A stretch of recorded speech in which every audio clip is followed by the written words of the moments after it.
Sweet. Sorry. I was looking at a text from John Paul Franks, our guest tonight. All right. Yeah, man. Howdy, Aaron Roberts. It was so cool to hang out with him this weekend. We're going to talk all about that here in just a little bit. You ready? Should I kick Yeah. this? Let's do it. All right, guys. Welcome to episode 129 of the Drag Drive Repeat Show presented by Summit Racing. Tonight, we're dropping bombs on the Drag and Drive community for 2026. We're rolling out 5 new events for 2026, and one is going to blow your mind. I hope you guys are ready. We have a recap of the short circuit event, and here's a hint. I'll tell you guys: more cars, more damage, more fun, and a ton of donations. Hit that intro video, sir. Alrighty.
Hey, am I back? I see Sort of. you, but you're not moving. Am I back now? Dude, You're a black screen right now. what the heck happened? Hang on, I'm going to go out and come back in. Kick us off. Let's get this thing started. All right. Welcome to episode number 129 of the Drag Drive Repeat Show. In this episode, like Mike said, we're dropping bombs on the Drag and Drive community for 2026. 5 new events. One of them is going to blow your mind, so it's going to be pretty exciting. But first, oh boy, we're not even prepared. We don't even have our slides up here yet. Let me get those pulled up so that we can actually do that. Or they were probably up, and when you left, they're not up. Oh, yeah. So you're pulling them up?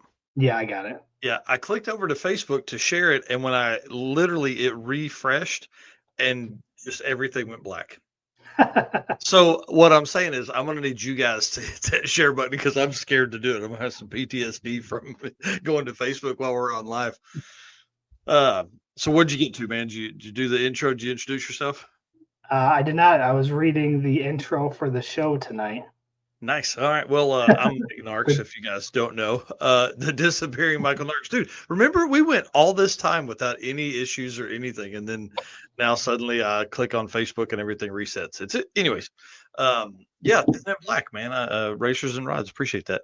I feel very strange tonight because I'm not branded in any way. I even forgot my hat inside. So you guys that are watching on YouTube and Facebook get to see my 5 head. But everybody else that's listening on the podcast, just jump over there and make fun of me in the comments. So bring it on. It's very strange getting older, man. And you can see I typically wear a hat, so it's very it's not suntanned like the rest of my face is. All right, guys. My name's Mike Narx. I'm the host of this show and the news that happens on the weekends. And man, I'm telling you, we've had a crazy week here, crazy last 10 days, really, to be honest with you. It's been pretty wild coming into the short circuit. And my right-hand man, my co-host here, Mr. Eric White. Dude, tell him what you got going on, man.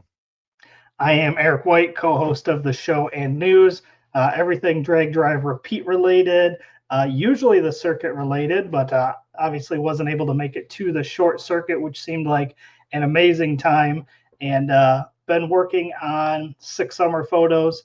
A little behind on that. We're working on some more house projects over the weekend, so there needs to be more hours in the day and more days in the week, and all that stuff. Yeah, 100%, dude. The deck looks amazing. We don't even have any photos of the deck you built in here. No. We may have to pull that up at the end if we don't run over too far. Well, y'all, it was crazy. It was absolutely wild to be able to hang out with all of our race car friends this past weekend. And listen, I just ask that you guys hit that share button for me. Again, I was trying to do that a minute ago. Something jacked up. So if you guys will share that into the Drag Drive Repeat Race Car Friends group, I would appreciate that. That typically brings a lot of folks into the chat here because we got a lot of stuff to chat about tonight.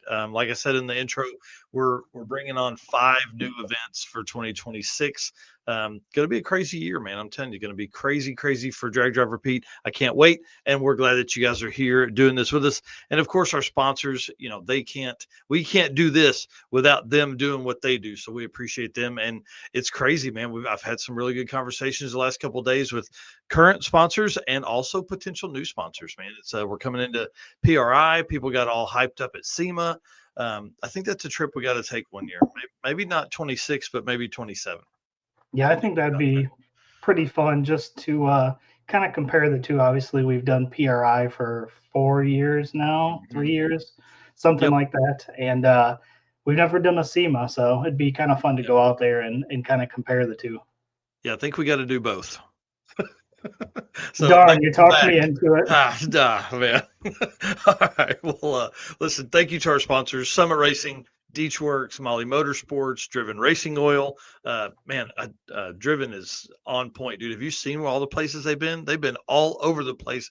Their social media is blowing up. It's awesome. Howard's Cams, J-Wire Solutions, AFCO Racing Products, Performer Built Transmissions, Car Chains 3D, Power Tube TV, WAF Racing, who's going to be in our booth with us at PRI, Sweet Patina, and Racing Junk Classifieds, which we are going to stop by their booth. I think I talked to Tyler, and it's going to be there on Friday morning. I think we'll be over there doing some stuff with them in their booth. So it's going to be kind of crazy, man. PRI is coming up very quickly. So we appreciate all of our sponsors. And guys, again, if you're trying to do some shopping right here before the holidays, that's a good spot. We've got discount codes and all that stuff, affiliate links and everything from there. Speaking of affiliate links, let's talk about Summit Racing Speed Legacy, beginning all the way back almost 60 years ago. One-man startup. I love some entrepreneurial minded people. And now it's the World Speed Shop, 4 huge facilities in the States, 200 plus catalog editions that you've made the cover on. You took the cover photo on one of those. Booyah. There it is right there. Keep it at the ready. So when you're editing photos, do you have that close to your, like, 10 more photos? 10 more Yeah. photos. Yeah, I'm looking for that next opportunity to throw pictures in any magazine, catalog, whatever. Yeah, all that stuff. If anybody can do it, it's you. I believe anybody. They feel your passion. They save you money, deliver fast, and offer top-notch customer service for more than 1,500 brands. Make sure to download the Summit Racing mobile app. If you guys hadn't done that yet, makes it easier to find parts. And find them on Facebook, YouTube, TikTok, and Instagram for all your social media, cool car stuff. Or like I listened to yesterday, the On All Cylinders podcast. They do a great podcast over there. They have a ton of different hosts and interviewers, which is really cool. I think we we do a good job, me and you, but maybe we could venture out sometimes, have somebody else interview somebody else. I don't know. We're going to try all kinds of stuff, see what happens. Yeah. Summit Racing stands by your need for speed.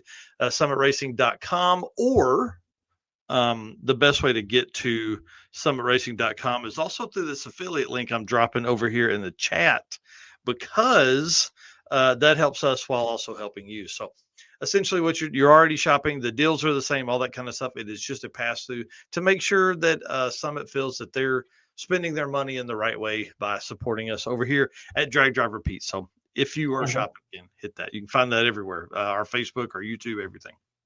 And Josh here saying he went to his first Summit showroom this weekend. It was legit. It is also dangerous. That place.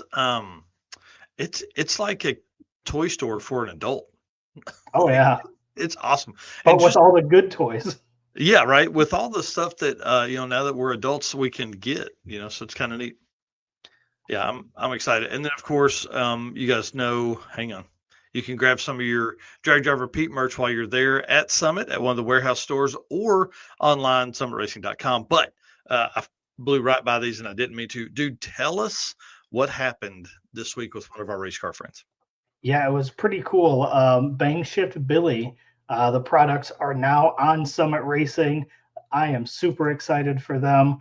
Digital clutch controller, wireless button system, both of those are available through Summit Racing. That's a great opportunity for those guys. Make awesome products, and what a place to be able to sell your products than the world's largest speed shop. Yeah, I mean, and to have a guy that's as cool as Bill Armstrong that has products in Summit, like, dude, I'm telling you, this stuff is next level for him, and it helped him go faster. It's helped a ton of people go faster with the clutch controller, and then also these Billy buttons, bro. It's over with. It's going to be cool. Let's talk about Eric Gibson's deal here. He said, "Thank you for the short circuit event last weekend. It was a great experience, and hope to do it again. We're going to relay some information here in just a minute as well." Oh yeah, and then sorry, Joey Hatfield, I'm running all over you here. We brought a few cars out to the circuit last weekend, and it was a blast. Can't wait to see next year's schedule. Yeah, we're going to talk about that as well. I'm trying to lock that down right now. All righty. Let's talk about some drag drive repeat stuff, because congratulations to Bill Armstrong, by the way, at Summit Racing. Getting your stuff in there is a big deal for all race car friends, but especially for our drag and drive race car friends. Exactly. What we got here? Oh yeah, drag drive repeat updates. Dude, I'm gonna put you full screen, and you tell them what you got going on there. All right. So you guys know every year for PRI, we do a different sticker, only 100 per day that we have to give out. You have to come to the booth. You have to ask for the sticker. I have the first version in my hand right now. So this is going to be the sticker for 2025. So, Dude, I love that thing. yep, Cool. You've got tire smoke around drag drive repeat. You've got PRI 2025, and you've got the hashtag race car friends. Yeah, they turned out really good. I'm super excited about these. Yeah, this is going to be a neat one. And again, 100 a day doesn't go very far. So I'm warning you guys, get yourselves to the booth as early as you can during the mornings. Now, Thursday, are we going to should we just take those to the award show on Thursday? That's a good idea. We hadn't talked about that. That's probably 100 people in there at least, if not more, this year. I mean, there's a lot of people that are messaging, trying to find out where it's at, all that kind of stuff. So that would be a cool one. Yeah, I'm in. I think we do that. I think we add that to bring that to the award ceremony. I like that idea. That gives us a reason to walk around and talk to people. Yeah, we don't do much of that, do we? No. We stand up front, but we've got a lot of cool trophies to hand out, so it's worth it. Yeah, we're going to talk about that in the coming weeks. Dude, we're down to like less than 4 weeks to get there. I want to just plead with folks. We've had pretty good response to the Molly Motorsports Toughest Roadside Repair nominations, but we need more. The earlier you can get those in, the better it will be for us to make decisions with, because what we do is we take the 15 or 20 that we get, we narrow them down to several, and then we just bounce those off of different racers. We bounce them off of like Molly Motorsport staff, see which ones they kind of like and all that stuff. So big deal to have as many as we possibly can. And then the Deech Works, I don't think I have a photo here now. We'll leave it up on Jay Grabiak here. Talk about that next. But the Deech Works Award this year is going to go to the quickest 850 class average from 2025. So this year's quickest 850 average. I feel like Deech Works works perfect for that. A lot of their fuel pumps and things like that fit those cars that go that fast. And of course, Mark Campbell being part of that company and him being such an 850 racer really kind of gets that going. And I really enjoy. I think that would be something fun to do, and it will span all events except for 8th mile stuff, which we may look in the future at doing some 8th mile 535 or 540 class stuff or whatever. But the reason Jay Grabiak is up here is because I want to know who your vote is from Drag and Drive Ambassadors presented by Summit. Like this, we're giving away 3 of these. Who would you guys think embody the Drag and Drive Ambassador title. I mean, this is a big deal because there's 3,800 racers that will race in drag and drive events across the world. Typically we've done mainly stuff here in the States, but I'm not afraid to ship one of these over to, like the UK or Australia would be a good one because they've got 7 or 8 events over there now. Up into Canada, a lot of those guys come to PRI. So, anyways, we'd like to know who's one of your 3 drag and drive ambassadors for 2025. Yeah. I like it. You got a place for them to drop those nominations? I didn't turn it on yet, but yes, I'll have a form here shortly. Perfect. It'll be up probably after the show. I would think. I'm not going to mess with it while we're running the show here. All right. Actually, we got to wait on that one. Let's talk about this next piece, and then we'll go into that last photo there. All right. So live streams at PRI. We have been planning tons of live streams at the booth. Again, we have a 10 by 20 booth this year. So we're going to have a bunch more room. As much fun as it was to have all of our race car friends blocking the aisle, probably not a great idea. So 10 by 20 booth is going to give us a dedicated spot to do live streams. So what we have so far, we have Redwood Rally is announcing their dates for 2026.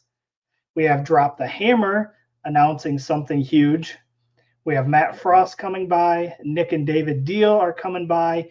And then Brian Wagner of Power Automotive Media is going to stop by and talk about their drag and drive build / horsepower wars / new updates, everything that they got coming out. So those are some huge live streams that we're going to be doing at the booth. So make sure you guys are watching the page. We're dropping dates and times for each one of these.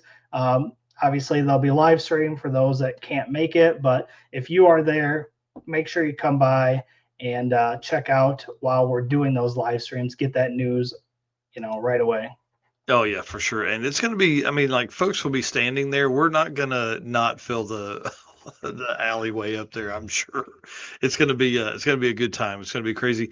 And then this here, Mr. Eric, will you please pull out your Sick the Mag magazine, because we are teaming up. It's one of the first times that Drag Drive Repeat and Sick the Mag have teamed up. So here's the way this works. They've given us an affiliate code. They're looking for some new subscribers. If you sign up using our affiliate code, it helps us, it helps them. But I don't know why you wouldn't do it and wouldn't already be signed up for Sick the Mag already. Just essentially it's paper form of probably one of the coolest, outside of Drag and Drive. I don't know of anybody that's doing a magazine that's like this. It's outside of Sick the Mag, I guess, really. So it's sickthemagazine.com/DDR. It's super easy. You guys will see that whole program roll out here as we speak. That should be dropping tonight. I think I've got it set up for after the show. So to begin dropping, and all the artwork and things like that will be over the next few weeks. This deal is going to run through the end of the year, through Christmas. So my hope is that, this creates a good friendship within the brands, and that, we can show, hey, we can definitely support you guys. And, they obviously support us with featuring the circuit. And you saw Derek's post from Sick the Mag on the short circuit. So we appreciate them and all the coverage they give us as well. Yeah. So, pretty cool, man. I'm excited about this. It's going to be a lot of fun. And, we've got a couple days until we get to do some go-kart racing against some other folks. So. Yep. And obviously we do photos to Sick the Mag of the circuit each year. So we've had 2 years of photos. You mean that one right there that's freaking badass of Josh Rich's truck? Yep, this one right here. So we've got photos. Mike puts an article together. So obviously, I'm sure everybody has seen it, but tons of cool photos. The Challenger down there is looking pretty wild because of the green. You can't see any of it. But yeah, I was just saying, I like the blue stripes across it. So again, amazing magazine. For those that don't know, it's 2 editions, 1 on each side, flips in the middle, coverage of all kinds of drag and drive events. So it's definitely worth it. It's, I think, $33 a quarter is basically when they come out. So It's if you don't have it, you need to get on it because great photos by us and all the other amazing Excuse me. photographers. Great photos by the Eric White. I do have a couple photos in there, yes. Yeah, it's So pretty again, awesome to see that. Yeah. yeah, and Luke does a great job putting the magazine together. Amazing articles from the community, so it's not just sick. I mean, these photos are coming from other photographers and everybody else. So again, I think everybody should have it. It's a great magazine. Tons of just cool stuff in there all together. Yeah, for sure. All right. Well, the one thing I want you guys to take away from tonight is that Eric and I, are committed to the future of Dragon Drive. We're going to talk about some events here in a minute that are going to take a ton of time and effort. And I can't wait, man. I'm telling you, 2026 is going to be insane. We've got a bunch of big things that are in the works outside of those. And then one huge announcement that's coming at PRI as well. Yeah, and I've got some things that I'm working on that if I can pull it together, it's going to be pretty cool too. So problem is we talk about it all the time. It's just the time. Like, Yeah. again, more days, more hours, but I really hope I can pull this together because I think it's going to be super cool. Oh yeah, yeah. If things can get together, I'm pumped about what's coming. Speaking of coming together, the short circuit was incredible. We're going to talk about that in just a few minutes. It was absolutely insane. 76 cars showed up, bro. That's awesome. Uh, You were concerned that you wouldn't get 40, so to yeah, have 76 show up is, dude, almost double what you were yeah. looking to get. Jimmy rolled over on the scooter one time and said, Jimmy Bowles is the track manager at Tulsa, and he goes, "I thought you said 43." Well, We had 55 at the test and tune and our 76. So it was pretty packed in there, which is what the track needed. And we'll talk about all that in just a minute as well. And then to give you guys anxiety like it gives me, the circuit registration is in 65 days. that is 2 months and 5 days. Yeah. That's not very far from right now. And in between that we have PRI. So, Yeah. all the fun stuff. All right, sir. Hit us with some driven stuff. We'll do driven, and then we're actually going to flip some stuff around and bring John Paul Franks in. All right. Driven racing oil is the performance engine oil that can do it all. GP1 is the ultimate oil for any race or performance application, whether you're launching hard at the drag strip, enduring the extreme heat of off-road and circle track, or even pushing limits in top fuel drag boats and demo derbies. Winning racers choose GP1. It's compatible with engines from classic hot rods all the way to cutting-edge race machines. It's crafted from the legendary Bradford, Pennsylvania base oil, enhanced with state-of-the-art additive packages. GP1 offers the best in protection and performance. And DDR 10 is the code that you can use on drivenracingoil.com. Gets you a 10% discount on any oil or any one of their other amazing products. And as you mentioned earlier, Driven Racing Oil on Facebook and Instagram, you can see what events they're going to be at. They are all over the place all the time. So more than likely, they are going to be at an event near you. So you can head over and talk to them in person and pick up products that way as well. Yep, and always say, "Hey, we saw you guys on Drag Drive Repeat." All right, Street and Eat kicked off yesterday, or yeah, racing today kicked off yesterday with Tech racing today, and then they're racing at Greer tomorrow. Man, we're gonna talk about this one after we talk to John Paul Frank. So I don't want to give away too much stuff, but dude, a lot of cool cars there, man. I'm getting FOMO. I'm getting FOMO again. I shouldn't do that. Tell us what's up next, though, man. This is crazy. Yeah, the only event left after Street and Eat is the Central Victorian Dragon Drive, which is coming up next weekend, November 13th through 15th, kicking off at the Charlton Airstrip in Australia. So again, we talk about it all the time, but there ain't racetracks everywhere in Australia like there is here. So they do stuff like airstrips, which I think is really cool. But we are quickly approaching the last event of 2025, which is wild to say. That just doesn't seem right to me, man. Like we've literally talked about 50 plus events this year. Yeah.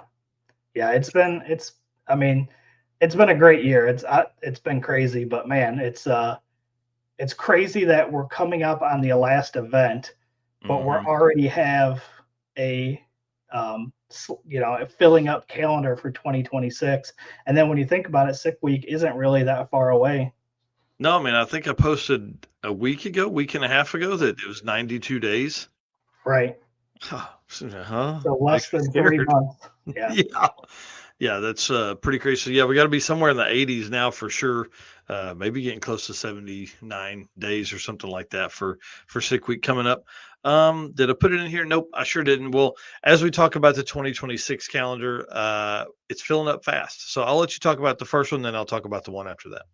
All right. So new event coming up for 2026, or new dates, I should say, that are released, not a new event. Wild West Dragon Dash. Obviously, this was their first year. They've released dates for 2026, October 21st through October 24th, with the registration being on February 28th. And they are going to be on here with us next week on episode 130. So we'll get to talk to them about this year's event, plus looking forward to next year's event. Yeah, I'm pumped about that. We should have had him on last week or the week before, but it just didn't work, man. We had so much going on. Trying This to is get cool here. Oh, wow. Yeah, How cool, Buckeye Becca. skips his 1 year old today. That's really cool too. Man, it's wild to think that like these ideas just come out of people's brains and then they happen. Well, let's talk about this next deal here because I don't have any photos of it, of course, in our slides. But um Drag Driver Pete, we talked about this a couple weeks ago. What's it been like 3 or 4 weeks ago? Think when we set this up. Yeah. Three, we're going to host 3 single-day events at Tulsa Raceway Park. We're calling them the Street and Strip Series because what we're hosting with is called Motorama. So it's kind of a throwback to some late 60s, 70s style of event. And so with that Street and Strip, that was what Drag and Drive was called back then. So we're going to host 3 single-day events. The dates are you ready? Are you writing this down? I'm going to build the events on Facebook after this tonight, but April 12th, June 20th, and August 2nd, we're going to host those 3 events. The June 20th event is huge.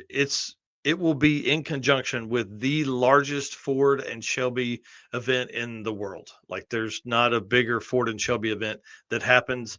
We're going to take over the track that morning, and then I met with that team yesterday, and we're actually going to be able to race whatever we have within the Dragon Drive.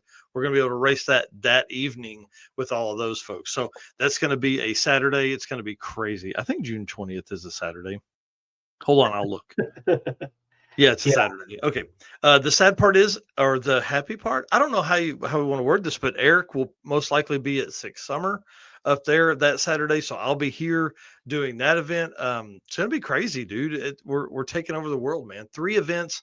I feel that this single day event can bring in, if I I think 30 or 40 cars is a success for this event, especially for the first one on April 12th. One of the cool things is that's like 2 weeks before the circuit itself. So I'm going to do some giveaways within that for entries into the circuit. Maybe class winners get entry into the circuit. I don't know how I'm going to do it, but I think it's going to be really fun. And it's within an event that's like a cars and coffee style. So they're going to have burnouts. They're going to have, I really want us to have shitty coffee that sells for $5 or $10 and gets donated. You know what I mean? So we're working through all that. They don't know about donation stuff, so I'm cramming that down their throat. And then burnouts to open test and tune, all that stuff. So kind of like what the short circuit was, but just on a single day event, and probably 80 miles worth of driving because 50 just isn't enough, to be honest with you, Yeah. in So my what's opinion. so what's kind of the format going to be of this? Oh yeah. So, we are a traditional, we love the drag week format, which is you make a pass, you submit it, then you go on a drive, and then you come back and you make a pass and submit it. And then those 2 passes create an average, and that average is what sets the standings. So it will be a traditional format in that sense because I want these guys to know the stress of either changing over their car, which I think will probably have some, hard tire stuff that runs around. Um, it's going to be kind of cool, man. I think we're going to see a bunch of people come into this, and then of course we talk about feeder series all the time in air quotes, but can will they do a 1-day event and then do a 3-day event and then do a week-long event? Like, is this going to be how we can introduce the bug to people as well? Yeah. So I don't know. One thing here I wanted to show. I forgot to pull this up earlier before we moved on, but Chris here saying Craving Cars will bring updates at PRI for Flying H and their NASA racing series for 2026. So we might have to reach out and talk to them a little bit as well while we're there. Yeah, Chris, send me a message on Facebook. I'll look at it after the show. I'm not clicking on Facebook while we're on the show. So, anyways, that's the Drag Drive Repeat Street and Strip series that'll be coming up. I call it a series, but we're not going to do a points thing across that and winners and all that kind of stuff. That may come in 2027, but definitely not for 26. I want to keep it light and easy and loose, and the rule sets are going to be wide, and we're just going to try and gather as many people as we possibly can and bring them into this amazing community that we have we love so much, the drag and drive community. And then we're going to talk about this in just a few minutes, but we're teaming up with Heads Up Hustle to bring drag and drive to a pro mod race, bro. I'm telling you, to be crazy. 20,000 people in the stands, artwork and event and all that kind of stuff is going to be posted tomorrow. We're going to talk to John Paul Franks here just any minute. He is coming up after this segment here. So, dude, I can't wait. I can't wait. 53 events scheduled for 2025, 5 events postponed and moved to 2026. The full list is already up, and we just crossed with the Wild West Dragon Dash. That puts us at 21 events scheduled for 2026, plus the 3 that we just announced for dates for Street and Strip series. I didn't want to put those out early without having them. So we have the Street and Strip series 3, that's 24. Then we're going to have this one with John Paul Franks, puts us at 25 events. Plus, I need to add the final date for the Short Circuit 2026, which will be happening as well. It's going to be crazy, bro. That's 26 events already on the schedule, and we're just barely into November. Right. Exactly. Yeah, wait till like April or March of next year when this thing really kicks up. Yeah, no kidding. Well, you guys can find that dragdriverepeat.com /event list -2025 or 2026. We've got links to every event. We've got all kinds of stuff. We talk about articles are written about all the events. You see all that stuff on dragdriverepeat.com. Yes, all right. Let's run through here again. Thank you so much to Driven for being awesome and doing what they do for us here at Drag Drive Repeat. And I got to run through J-Wire. We'll be back to J-Wire in just a minute. Nobody avert your eyes. Don't look at it. Okay, let's do some Molly Motorsports and bring in Mr. John Paul Franks after this. All right, give me 1 second here. I was making notes for us for later. All right. Attention racers and high performance enthusiasts, are you ready to start your next engine build? If so, there's no better time than right now to check out Molly Motorsports all-in-one Power Pack piston kits. With over 1,200 applications, these kits come complete with pistons, rings, wrist pins, and clips, all designed to work together. Visit mollymotorsports.com for more details. For our podcast listeners, Molly is spelled M-A-H-L-E. Oh, yeah. Can't wait and get to see those guys. They have a huge booth at PRI. Man, I don't think they have a car, but they have a ton of drag and drive guys that we get to hang out with. So I can't wait to see them. All right. Well, let's bring on Mr. John Paul Franks, a guy that needs no introduction. One of the baddest dudes in drag and drive. Hold on. Dude, I do this every time. Hold on. Wait. John Paul, don't introduce yourself yet. There we go. John Paul Franks, Heads Up Hustle, right over here to my right. Dude, what have you been doing, man? I've been working on this new event we're working on in Michigan at US 131. Excited about it. It's going to be a very different thing for Heads Up Hustle. I think our racers are going to love it. Well, and you know, so here's what you guys already know is that John Paul Franks is truly at heart a heads up elimination style racer. That's what he built his car for, was to go heads up racing. But then he found Drag Week, fell in love with that, built a car to go really, really fast, and then said, hey, you know what? I want to mix the two. So for folks that don't know, Heads Up Hustle, you run the first 2 days of the event to set your average. That average then sets the ladder for the eliminations race that happens on Sunday. I love it. You guys have heard my voice up there. If you have watched if you've been to the track, if you've watched anything on the live stream we put out, stuff like that, like it's really, to me, I've said this a bunch, but I feel like it's the only true way to get a drag and drive and an eliminations race in the same area, right? Because it just makes so much sense. That being said, John Paul Frank said, hey, bro, have you seen these pro mods? And I said, yes. I said, man, I do some things with Midwest Drag Race Series. He goes, well, Midwest Drag Race Series does a big race at US 131, which happens to be in Martin, Michigan, which is like right down the street from where Heads Up Hustle is hosted. And John Paul Frank said, dude, what if we mix those? So we got to work. He called Jason, the owner. I called Samuel, the son. Through all of that hard work, and John Paul Frank's really doing most of the work, to be honest with you. I just called Samuel. We came up with this thing, dude. I think it's going to be badass. Heads Up Hustle and Drag Driver Pete teaming up. I'm really pumped about this. So kind of give us the format for this thing, man. Yeah, absolutely. So tentatively, we're calling it the Heads Up Hustle Showdown.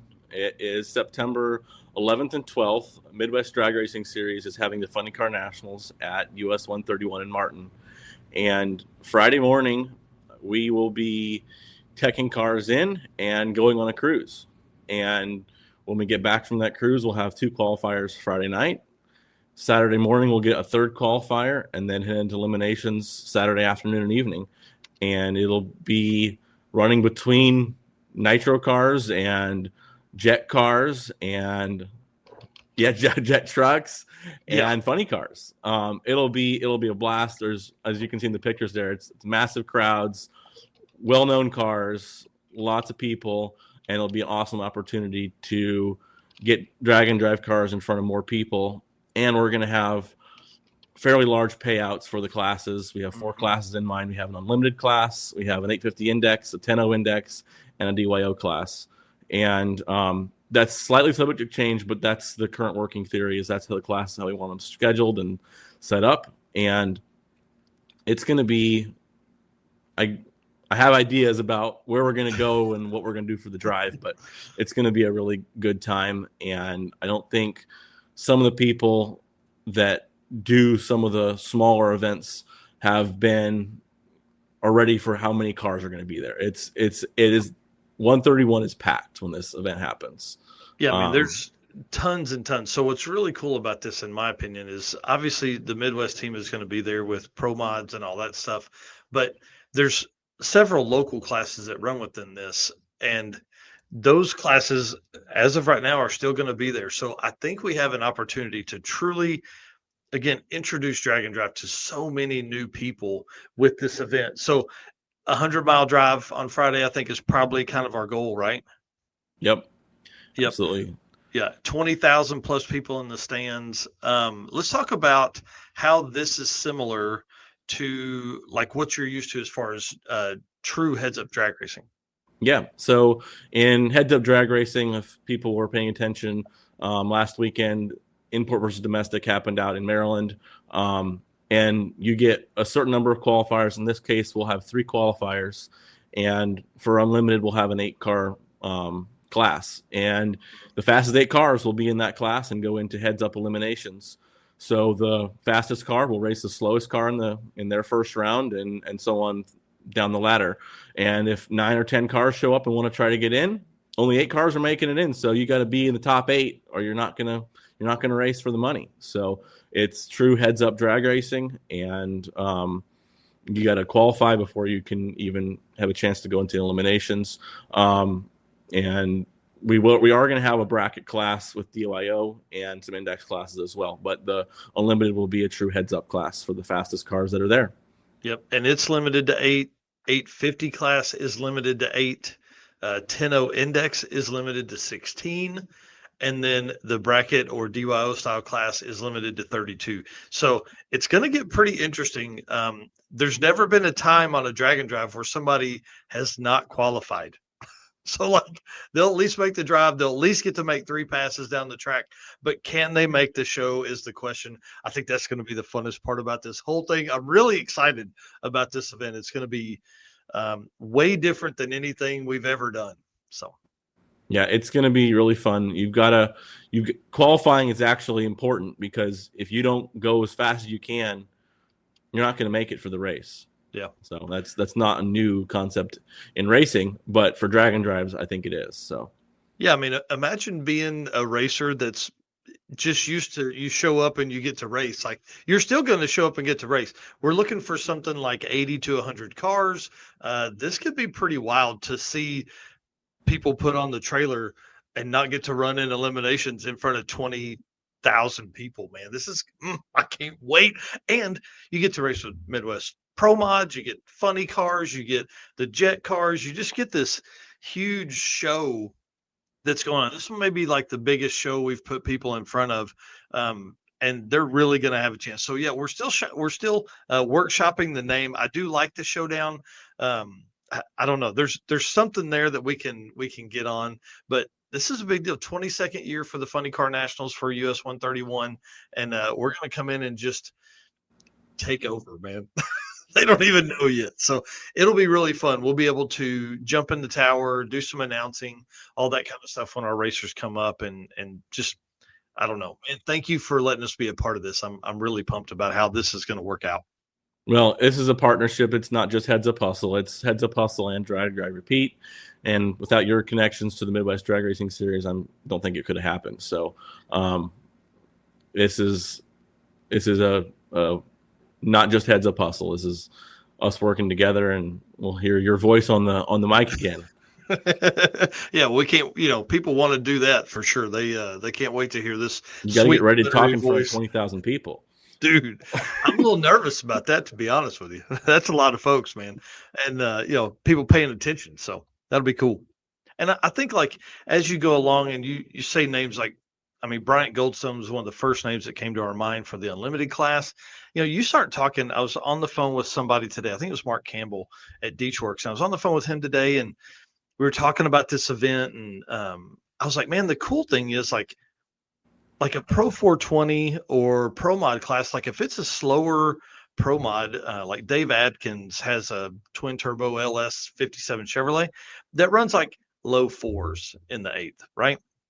Well, you start showing that car, or maybe a Pro Mod that didn't make a great run. Maybe they only ran it out to 400 feet.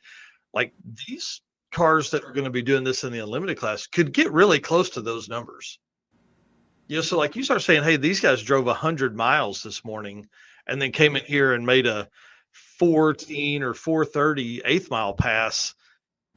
I think it's really going to mess with people's minds of what drag and drive is capable of. Because I think right now they just see it, they see the fast cars, but they don't really put that in perspective. So I think having a really fast car like that, and then having the Pro Mods run down, the next 30 minutes after that, I think people will be like, holy shit, those street cars are really fast. There's some very fast ones. Look at Rhett Lasalo. It's not Rocket 3.0. Oh yeah. What do you run? 388. I mean, that's pretty. He ran in the 5s in the quarter for the first time out at import versus domestic. Yeah. And so that is the next thing. I talk about a lot of eighth mile just because I'm comparing it to Pro Mod, but these are quarter mile classes, right? Yes. All quarter mile. Man. Yeah, that's going to be a ton of fun. This is my official call out for Brian Acton and Jay Blanchard to come out here.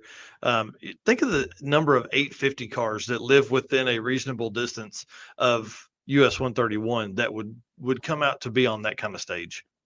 Yeah, there's one right in my background. Right there, the Wonder Wagon. Yeah, TJ Linebaugh would be awesome. Brian Acton, the Deal brothers could bring out the blue Mustang. It's a 850 killer with Chris Mary driving. I don't know. I haven't seen anybody else put it in the low 850s with anybody else behind the wheel. But hey, Chris could come out and do that. They could bring out the Phoenix car. They've got a SML that's going in that now. Like, that car's going to run low 6s. I mean, it'll be highly competitive, or say 640s. It'll be highly competitive with the Javelin and all that stuff. And then, you're talking about payouts. That's not something that's normal for Drag and Drive. So this will be really, really fun, man. Well, we're excited, and I'm very thankful for your help and your partnership.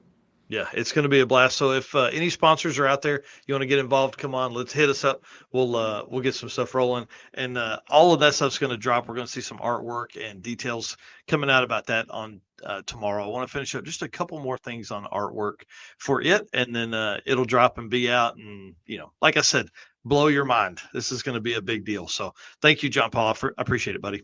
Thanks, guys. Have a great evening. All right, buddy. We'll see you soon. Bye. Dude, I'm telling you, this event's going to be nuts. It's going to be nuts.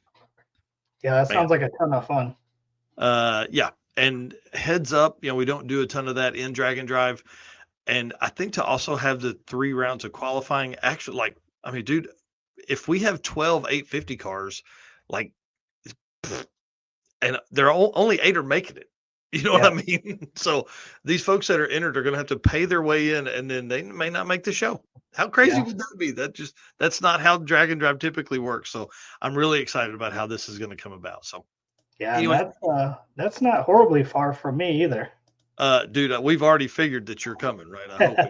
Yeah, Jay Blanchard in here saying, dude, I know what you're thinking.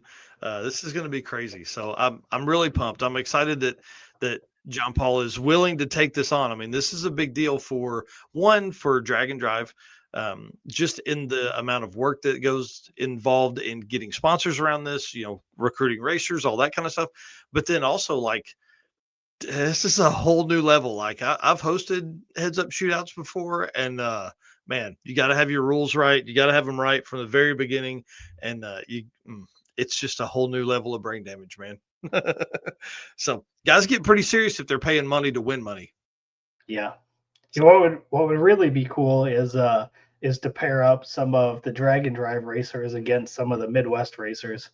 I mean, listen, I done thought about some call outs and exhibition runs and things like that. So, if you're an unlimited car, let's say you have 2 bad runs and suddenly you don't make it, right? But you're still very fast. I mean, say you're, 4s to the 8th, you could probably get some from one of the pro mod guys. They run a slammers class, a second chance race. So if there's say there's 3 racers in that, you could get in on some of that, some heads up stuff. It'd be pretty fun to see the Javelin or the Corvette go up against a real deal pro mod, Yeah. Yeah, I would that would be a ton of fun. I think that would blow some people's minds in the stands when they see that the vet out there and cup holders and watch him leave out of the track and go on a drive. People are going to be turning their heads going, what? Well, what's he doing? Right. And I think the good thing is, one, you're going to be able to pit with your truck and trailer. We're not going to do anything outside of that. But, you come back in from the drive, say you come back in at 2:00 on Friday, the stands are full. People are mingling around doing stuff. And here comes these 92 cars driving in with little trailers. They're all got license plates. I mean, think of how that is going to make the crowd react when all of these cars come pulling in and parking their pits and get ready. And then we're up in the tower telling, hey, y'all remember that car driving by you? That car made a 100-mile drive this morning. Oh shit. He just ran a 6:38 in the quarter mile, So, right. Yeah. That's going to be cool. Yeah. It ought to be pretty fun. The bracket stuff again, those cars generally bring out a lot of variety. And so I think that'll be a ton of fun there. We don't want to cut anybody out, but it's only a 32 car field. So I don't know how you qualify for brackets, if it's off of reaction times or what, but we're going to figure it out from there. So I'm excited. I'm really excited. So so be watching Drag Drive Repeat for updates on that event. And like I said, I'm going to post all the stuff tomorrow, and we'll go from there with, when the event is and what the official name is. So if you guys have good names in your mind, hit us up. Heads Up Puzzle, insert name here is what I have right now in all of my write-ups. Thank you so much to Molly for what they do for us, man. Eric Grillo is a beast. Love those guys over there. Thank you so much to them. We'll see them in a couple weeks at PRI. Well, that we will. All right, let's jump in here. Let's talk about J-Wire Solutions, since Jay is in here right now. I'll read this one real quick, and then we'll tell some stories about Street and Yeet, and then finally get to our coverage of Street Machine Drag Challenge. So it's been a little bit.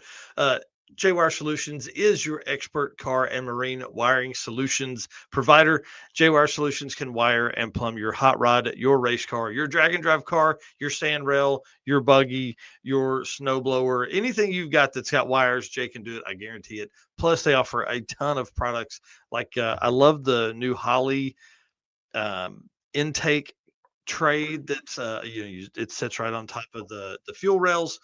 Love that. And then also, we talk about the blinker module all the time. We talk about the heater bypass piece that they have. I mean, like, just a lot of stuff. And what's really cool about the J-Wire stuff is it's literally Jay Blanchard coming up with a lot of those products, and he is a multi-time drag and drive champion, and building a truck to do drag and drive. It's just, man, Jay is awesome. Love that guy. Appreciate him for all he does. And I'm sure he's tired of me talking about nerdy stuff with him, but it's only begun, buddy. It's only begun, I promise. So first up, I wanted to cover some Street and Yeet content, just really kind of talk about they're live on Spooled Media right now. Let's talk about this real quick here. They don't publish time slips or standings until the final morning. How does that make you feel? Is that pretty cool? Or I think it's cool, but as a racer, I'd be a little nervous because you got to pay attention to the people that are in your class. Yeah, and that's what I love about it, right? Because, like, let's just say that you show up late. Now you don't know what other people have ran.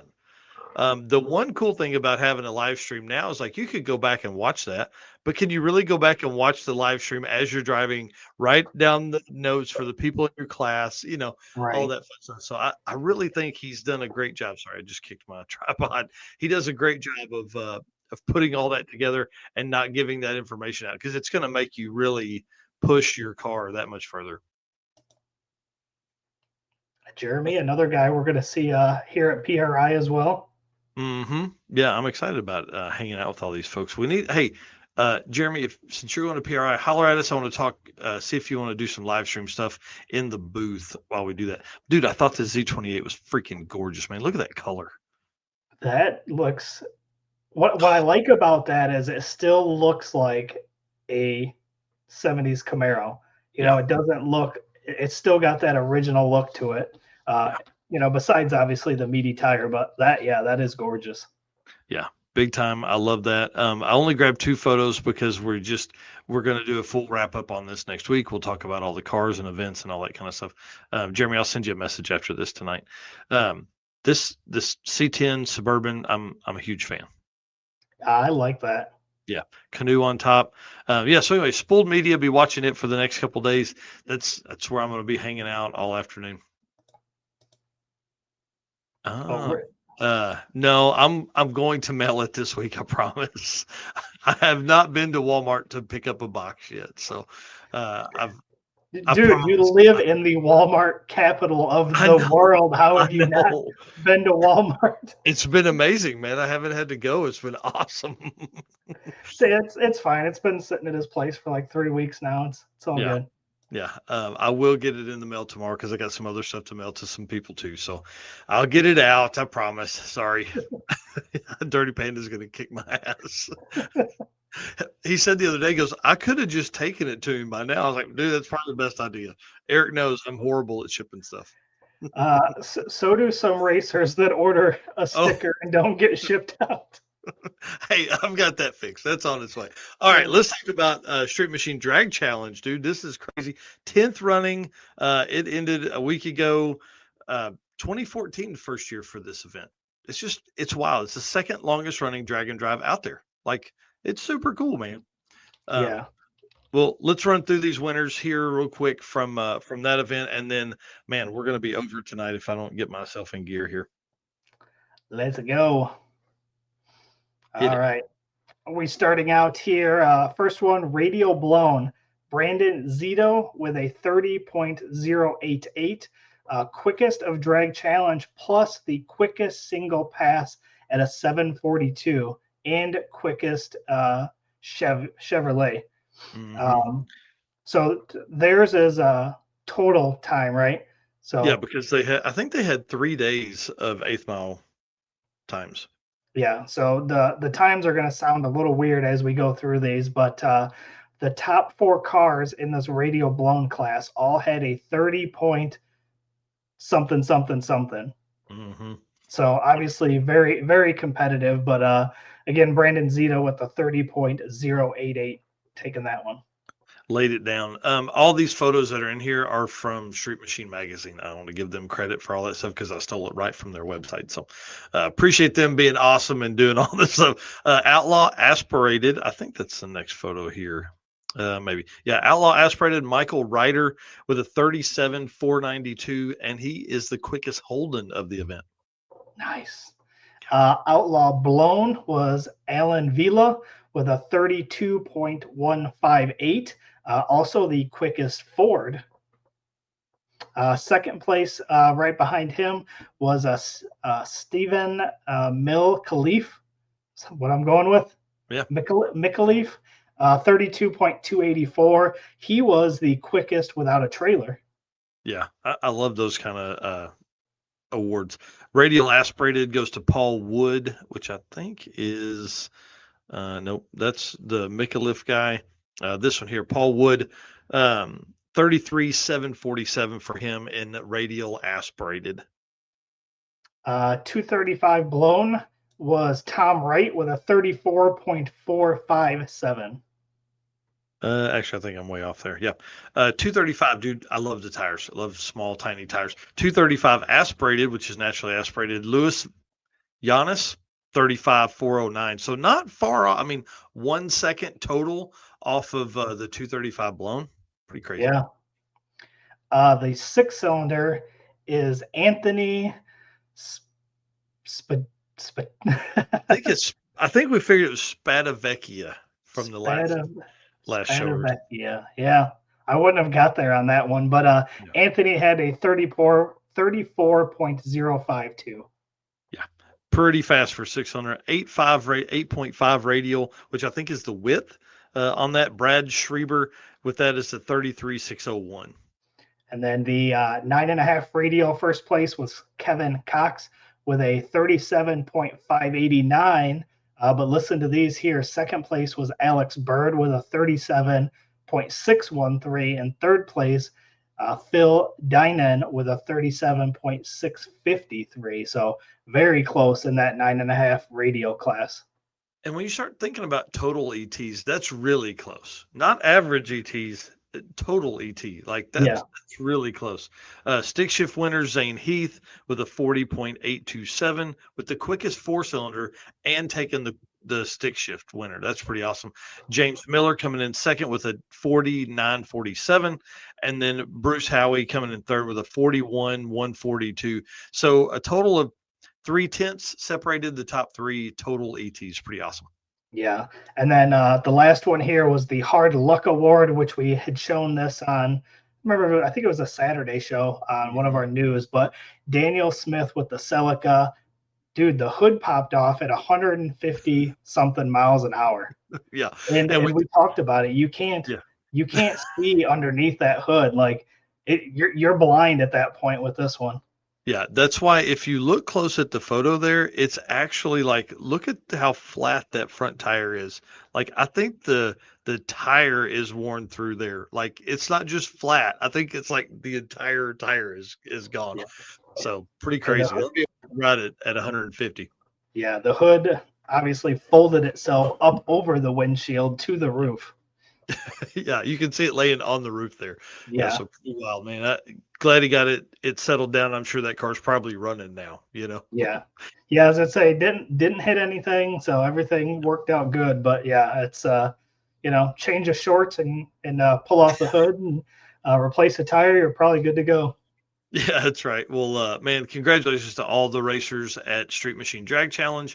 I've got that. That is one of obviously the last national level events that needs to be added to the Drag and Drive World Champion points and the historical list of what I'm keeping there. So, I think that's 13 national Drag and Drives across the world, which are 4 days or more. And a solid car count. There's not really a base car count, but somewhere in the 150-ish range, 120s, something like that. We want good competition across the whole board there. So pretty awesome, man. I can't wait to see kind of how that all shakes it up. I think that's the only week-long drag and drive in Australia currently. So not a lot of those guys are going to go around the world, but there are a lot of records and stuff that will have fallen this year because the cars are a lot faster. Yeah. So thanks again to JWire Solutions for all his support and just the constant answers and help. I'm kind of an asshole with him. I call him and say, "Hey, what about this? Hey, what about this?" So I'm sure he would do that with real customers as well. So if you have any questions for Jay, give us a holler. We'll get you in touch with him, or just go right to him at jwiresolutions.com. Yes, sir.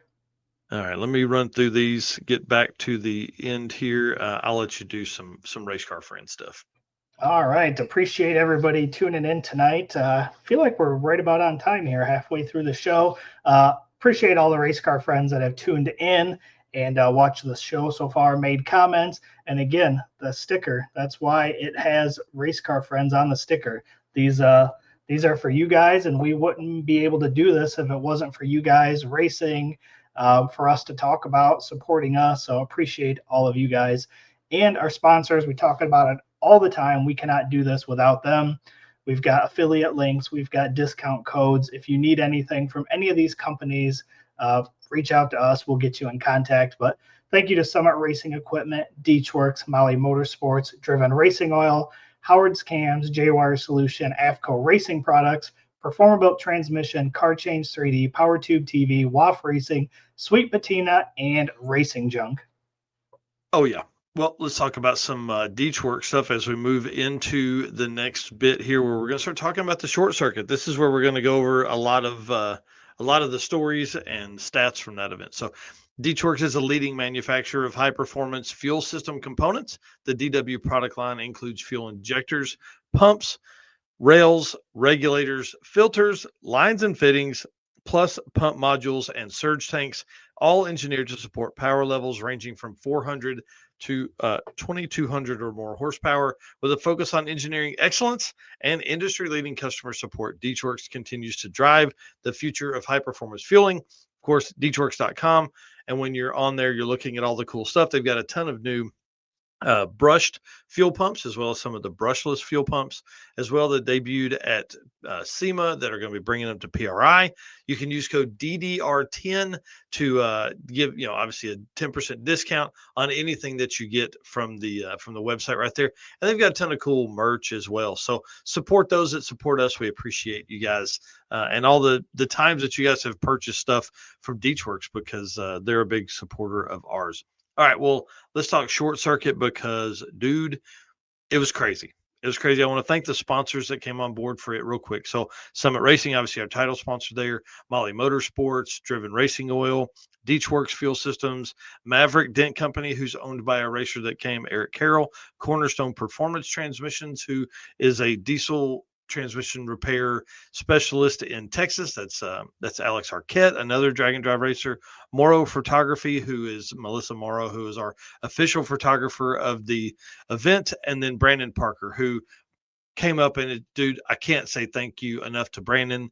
Not only did he donate $60 for the quickest 60-foot time, but he also spent hours and hours and hours and his own money at a hotel room and everything, so he could be there to help me put this on, because it was pretty wild. Like there was a point where I had a moment, which is okay. It's fine to cry a little bit. It's all right. The time. Oh shit. Sorry. There we go. That's what I was looking for. The not having Eric White there was pretty tough. Not having Melissa, my wife, there, that was pretty tough. Did not expect that to be as hard as it was. And then Stephen Narx, of course, he was there coming up. And when I look at what we did with the short circuit, thinking we were going to have 45, 50 cars, maybe, to have 76, nearly double what I thought, man, I truly almost called the wife and was like, "Hey, I'm sorry. You're going to have to come over here. You're going to have to tell those people you can't go there because you got to come here." But we pulled it off. And again, big shout out to Brandon. Big shout out to Zoe, his niece. She came up, rock stars. My mom, it was the first event for her to come to for drag and drive stuff that I've done, and threw her to the fire, man.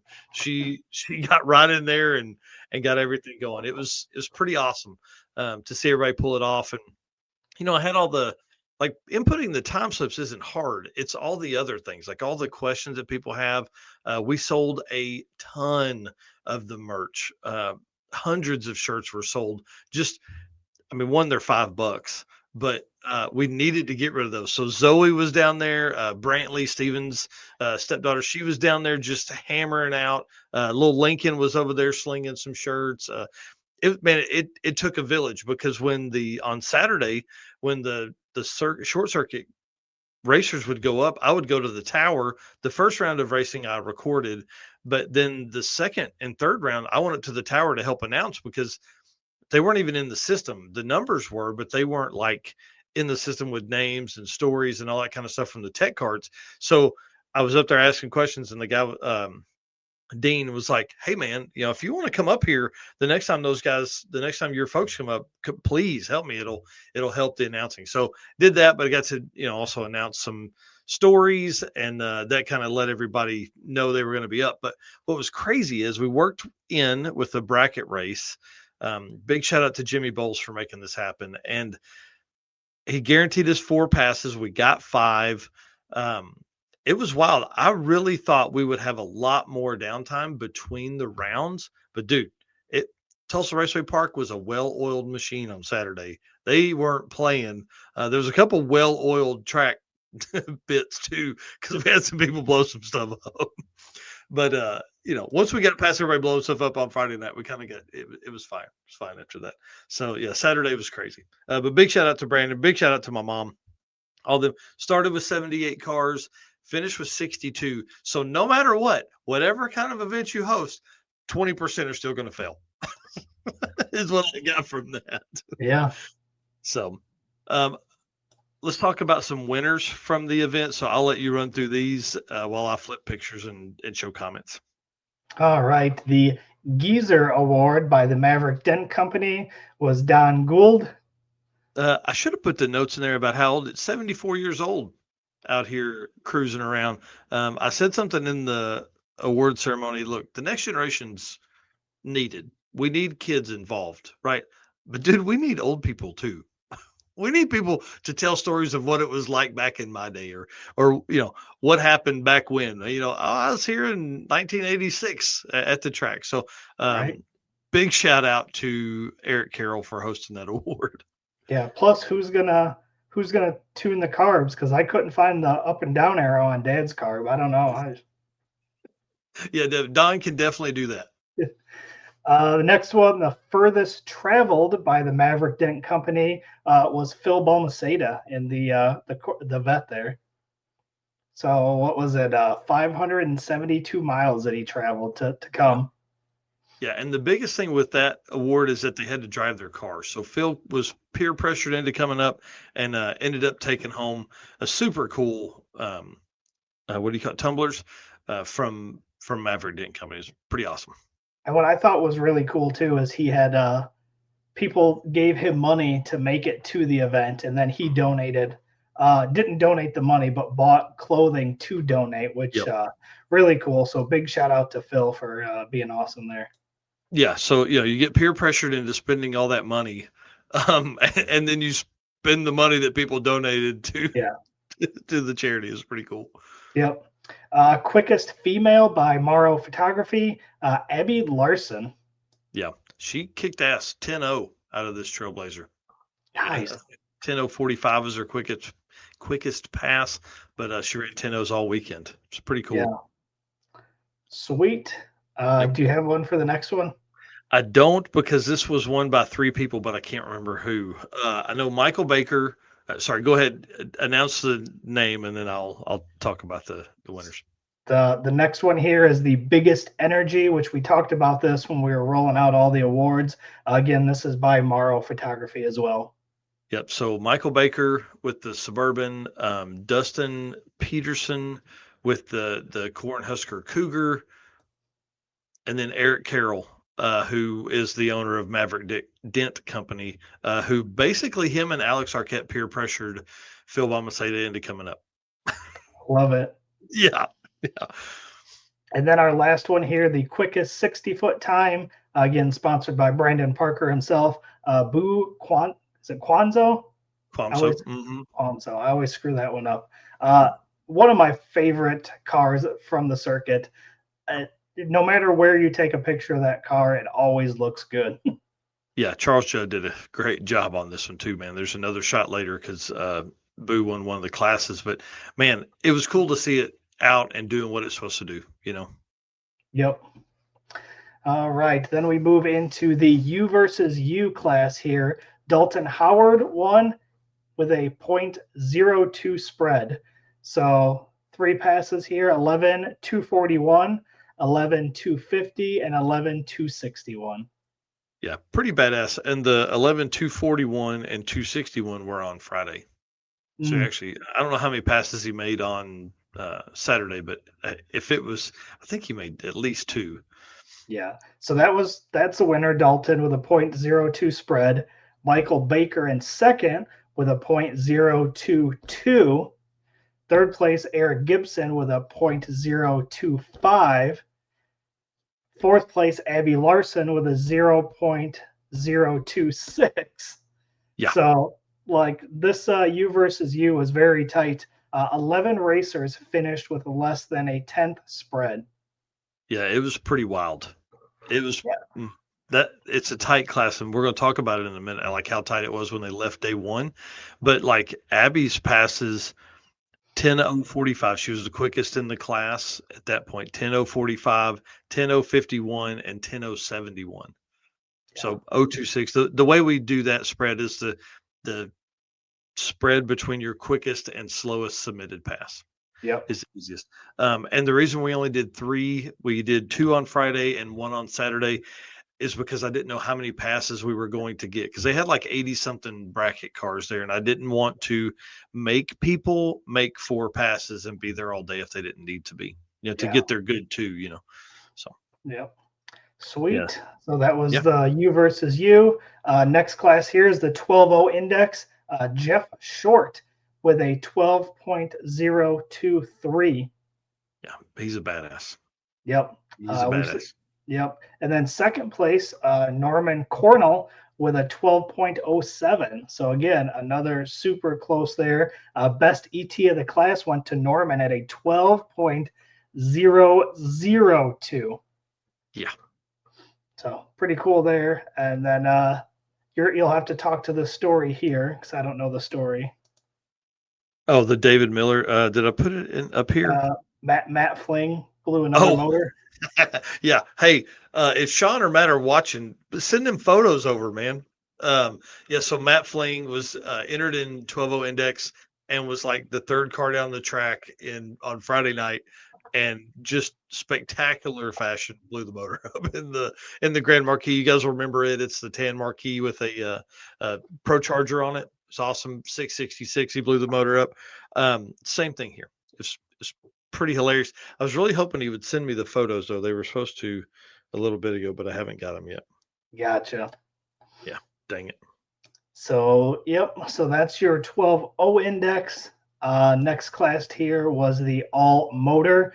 David Miller finished with an 8.935 average. Yeah. That dude's a beast. Yeah. Second place, John Doherty, 10.277. So David laid it down there. Yeah, he was looking for a lot more, and we'll tell that story here in the next bit too. That car, definitely one of my favorites. He was so low in the trip, and anytime that car started, he had earmuffs on. It was so loud, because I don't know if people can see it, but the exhaust dumps like literally behind the front tire, and it's a big block Chevrolet with all the cam. So yeah, I like it. It was pretty awesome. And great shot there too, by the way. Yeah. Love that. Yeah. Next class, quick stick. Phil Balmaceda, again, 10.613 average over second place, Rich Van Allen with an 11.979. So what this tells me is if you want to win a stick shift class, bring a Corvette. 100%. So what was cool about this is Phil was the Circuit 2025 stick winner, and Rich was the 2023 Circuit stick winner. Yeah, those guys, they put it down, man. It was pretty cool to watch them. And Rich Van Allen brought his wife, so that was pretty cool for her to experience this. And I think that's why the short circuit is going to work so well, is because it gives you don't have to have like a know it all guy, because there was no point where we were more than 50 miles from the track. Yeah. So you could have jumped in with somebody else if something happened. So, I think this short circuit is going to give an opportunity for people to bring some spouses. So tell us about the fastest class, though. Power adder class. This one here, we talked about it. Boo Kwamso, 8.149. Great to see him back again. Circuit veteran from year past. Second place, Neil Torbert with an 8.338. So not far behind Boo. And third place, Dan Sates with an 8.616. Bro, Power Adder was legit. Yeah. It was great. We're going to talk about some fun. So this segment here is about the winners. The next segment is about stories. So stick around is what I'm saying. And then last class here, the 650 index, Scott Barker with a 6.7193 with a best ET of the class, 6.541. Yeah, this 650 index, I included it because we had so many 650 index at the Circuit 2025. Yeah. So Scott Barker, hey, that was your one chance, because it won't be that small next time. So it was pretty crazy, man. It was a good time. That car is gorgeous. Him and his wife, big shout out to his wife, April Barker, who was also racing the dart. But on Friday from like 5 o'clock till 7:30, she helped me at the booth. She was packing goodie bags and stuff like that while I was getting people checked in. I really appreciate her. It took a village this time, man. It was pretty wild. So thank you to everybody that stepped up and helped, for sure. Yeah. What I'm hearing is your wife and I need big raises, because it sounds like it was a struggle without us. Y'all get paid? Yeah, definitely needed you guys. It showed how bad it was. But, this was an event that was literally put on, decided a month ago, not even a month ago, probably now. You bastard. Just think, if you had put out the circuit photos like in September, or it'd have been fine. I wouldn't even have thought of it. But man, it was a great time. We had a blast, and like, I don't know. It's definitely coming back. I'll say that right now. We're going to talk about that in the next segment, as well as kind of where I'm looking, all that, dates and ranges and things like that. So congratulations to all the winners. Congratulations to all the runner-ups. Congratulations to the people that were in 13th place. Like, if you guys want to see the full results, I've got those posted on a couple different posts within the Drag Driver Pete Facebook page and the Circuit Charity with Horsepower page. But I'll go ahead and pin those after we do the show tonight. I'll pin those on Facebook so people can go right to them. It was crazy, man. I mean, I'll just pull up. Oh, dang, I closed it out. Oh no, here it is. So to give an example, come on, help me out here. It just, man, everything since the refresh is like killing me here. For the Power Adder class, there were 8 cars that ran in the 8s. 6 cars in the 8s. Like, dude, it was really fast. Everything was very fast and very fun. Again, thanks to DeechWorks for all the stuff. We're going to talk about all this stuff here in just a second. I guess I could have said that, but thanks to DeechWorks for all the stuff they do and all the stuff they've got planned for 2026. That's all I'm going to say right now. So appreciate them. And the call today with Mark was awesome. He's so smart, dude. It's hard to talk to somebody that smart about all this cool stuff, because we were also, we talked about Drag Driver Pete, but we also talked about the old truck and what I've got planned next with it, and then a project that's kind of kicking around in the back of my mind. So DeechWorks.com, DDR10 for your discount there, and just go over there and shop, see what they got going on. Let's do some Performer Built Transmission segment and talk about some stories from the short circuit. All right. Performer Built is the official transmission builder of Drag Drive Repeat. At Performer Built Transmissions, the goal is to engineer and build the toughest transmissions on the planet, period.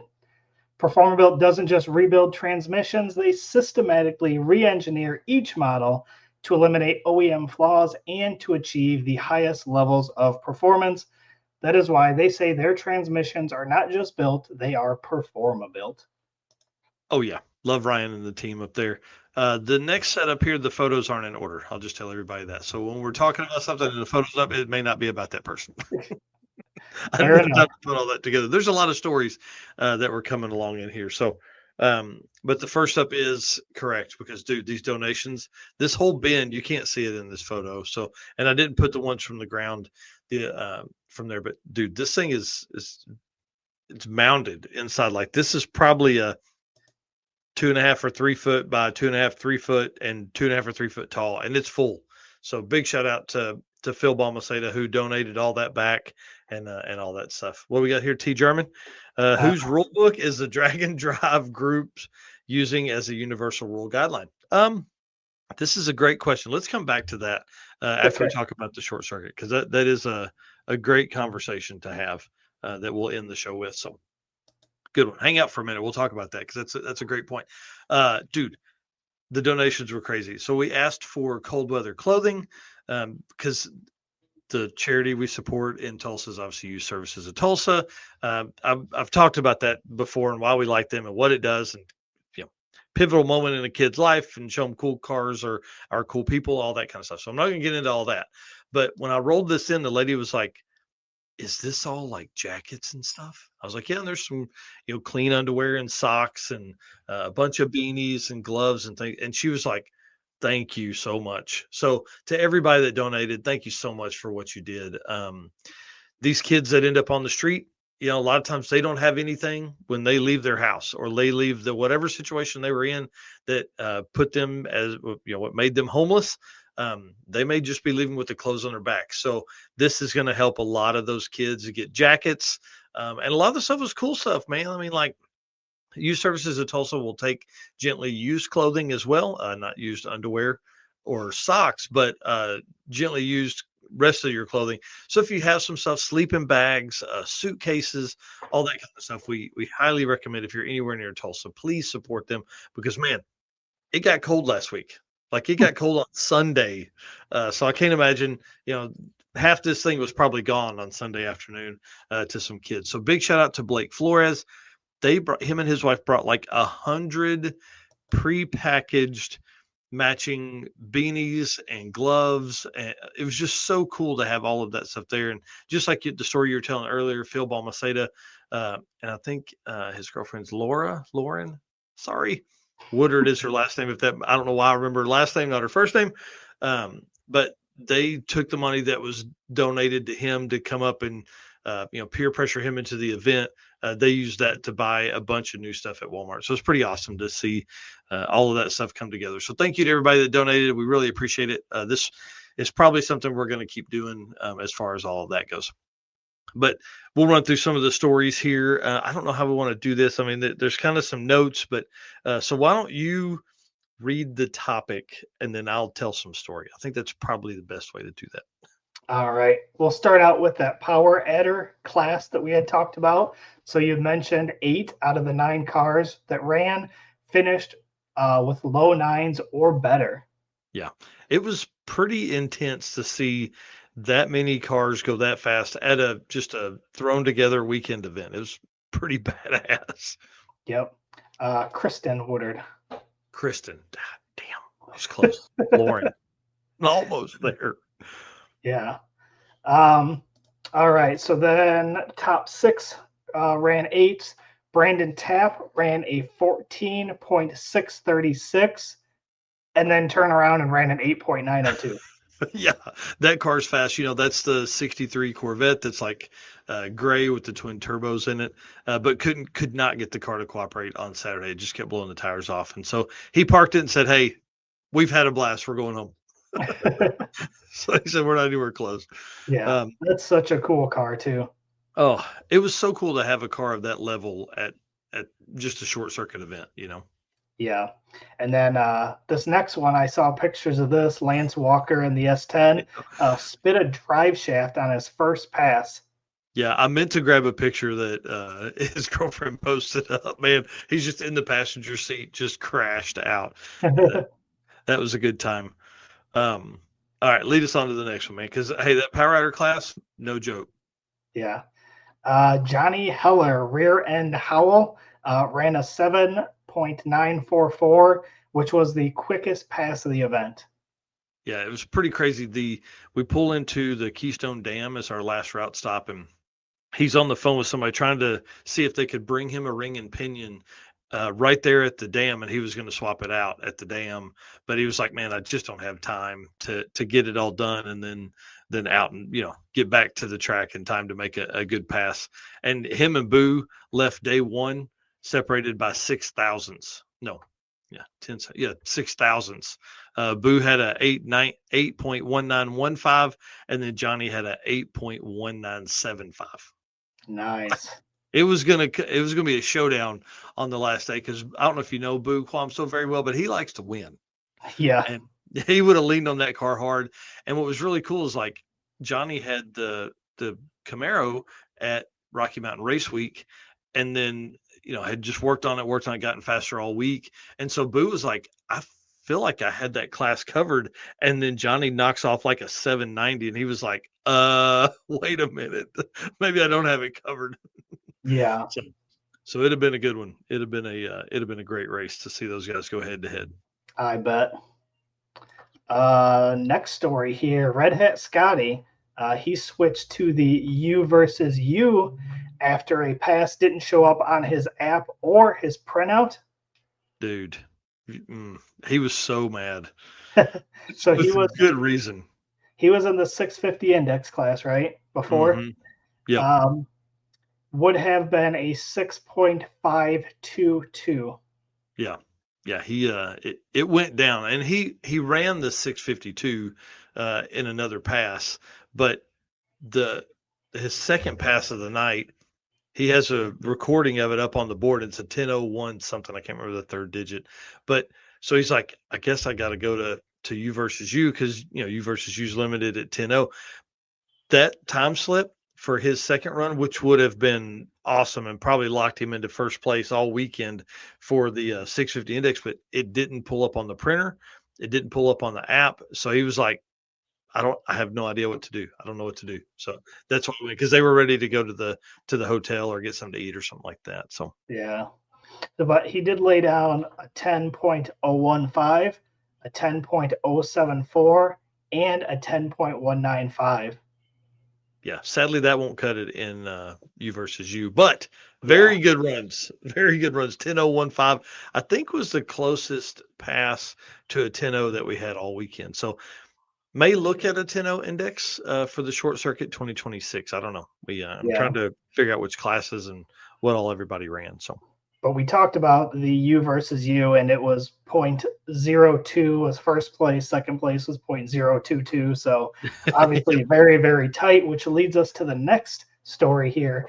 Alex Rodriguez had a split of 0.002 on day one, but he finished in seventh place. Yeah, it blew my mind. He had a Chevy SS that was out there, and when he left, because he turned his passes in early, and so I was like, oh man, yeah, whatever. I think it was like 1190s, something like 1198 or something like that. He turned them out. I was like, oh shit, this is big time, dude. I was like, you're fixing to scare people into going to another class. And so he had 002, somebody else had an 009, somebody had an 016. Like when we left on day one, it was pretty tight, which is normal because if you run a good time, you can generally loop back around and run something very, very close because the air hasn't changed or anything like that. And so then when I was doing all the awards and stuff, I was looking, I'm like, where the heck is this guy? Yeah, ended up in seventh place, man. Wow. Yeah. Yeah, it was a big swing. Big swing. Yeah. Next story here sounds kind of fun. Daniel, is it Whitty? That's how I pronounced it. Daniel Whitty. Okay, so he made a pass on Friday. had to replace the rear main seal. So he ran home, changed it, made the drive Saturday, and made a pass. Yeah, and it was fast. He didn't turn his slip in on Saturday, so I don't know what it was, but I know it was quick. But yeah, he come up to me. He's like, "Man, I can't make a pass." He's like, "It'll put oil on the track." He's like, "I can't make a pass." So he said, "Can I make the drive and still make passes tomorrow if I get it fixed?" I'm like, "Hell yeah, dude!" So they went home, pulled the trans, put the rear main seal in, and came back and were ready to go. It's pretty awesome. Yeah, that's super cool. Yeah. All right. Kyle Merriman had a brake line failure on his daily driver. That's never a good thing. 2021 Ford F-150. Yeah, so Kyle's one of the photographers for the track, and he was just in his daily because his race truck isn't done yet, which is like a 55 or 7 Chevrolet truck that's going to be bad to the bone. So he's like, I want to have this experience, so I'm going to take my daily. Well, he broke like one of the hard stainless lines that comes out of the brake booster at the top, but is before the ABS block. One, cannot get that part. It's like a back ordered part. But Oh then my God. two, it broke in a spot that he's going to have to remove the steering column to replace the thing. Dude, No way. I'm telling like car engineers are just jackasses, man. Like he said, Well, it's the way it routes around and like, why would you design something like that? Well, I can tell you why. The reason they do it is because the next year they can improve it and show continuous improvement. Look what I made this better, less material, less, blah blah blah. And then, it's sandbagging, right? You do all this stuff, and then each year you can make improvements. Like, I don't know if that's a real story, but I've No, definitely heard sure. things similar to that in the past. Yeah, I would definitely say that's part of the thing. But it's crazy for a late model Ford that's like, I mean, it's from Tulsa. Like it's not like it's a northern truck or anything like that. Like Like mine. there's no rust under the hood, So it's crazy that it busted. I mean, and what's even wilder is it locked the ABS up because there was no pressure. It automatically locked the ABS. So he was stuck at the starting line. Oh And so no. they had to like I don't know how they got it undone, but they had to push it off basically. So pretty crazy. Oh, wow. Rodney here says, I say daily, someone with a college education made this decision. Yep. Yep. So next story here, this one matches the photos here, which is actually pretty cool. Jack and Lauren Crawford had their new baby out for the trip. How cool is that? Yeah, dude. You remember we were going to do the gender reveal and all that stuff at the Circuit 25. That baby's here now. Yeah. So they had her out. It was so cool to hang out with them. That family is so fun to be around. Jack is a great dude. Lauren's awesome. The kids are really cool. They just, I mean, it's a great family of people and love them. He run, I think a 919 was his quickest pass of the weekend. 913, 9139. And that's such a big car. Like, Dude, like 40, people got to realize 2,300 pounds, something like that. Yeah, how impressive that time is for a car that big. Yep. So Dean, the guy that was announcing the first round, my mom's husband, my stepdad, Will Short, was hanging out on the fence, and we were joking about it later because he's like, because he said, he goes, your mom had a car like that, like big LTD, and he said, then that car left, and we were both like, whoa, and he said, as soon as we said, whoa, the announcer was like, oh my God, what is this? So it's pretty cool to hear all those stories. Yeah. That's awesome. Yeah. So congratulations to them. Yeah. So what's this next one here? Tell me about Jeff Short. Won 2 entries. Yeah. So every class winner got free entry into the circuit 2026. So Jeff won one of those. Okay. But before that, you'll remember that morning of short circuit, for everybody that pre-registered, I also did a drawing for a winner of that. Jeff won that. So he has 2 entries for the circuit 2026, which is awesome. I told him, man, give it to whoever you want. Just let me know. If you want to sell it, that's fine. If you want to give it away, if you want to do whatever, let me know, man. I'm in. It was so cool to have somebody win too. Yeah, just make sure it goes to somebody that comes. Yeah, for sure. Bring somebody. Yeah, we definitely want somebody to be here, and a lot of times that entry is what holds a lot of people back out of the gate, So, or man, really, I think this year it's probably just going to be getting an entry, So, hint, hint, if you're not already on the early list or a previous racer for the circuit, you better get on it right now because it's gonna go quick. Yeah. Next one here, Sean Larson left home in the GTO, then lost overdrive after trying to get to the car to an event for 2 years. He gets it out, loses overdrive. Yeah, then go ahead. Then had a racer pull across in front of him on day one, had to lock up the brakes and flat spotted all 4 tires.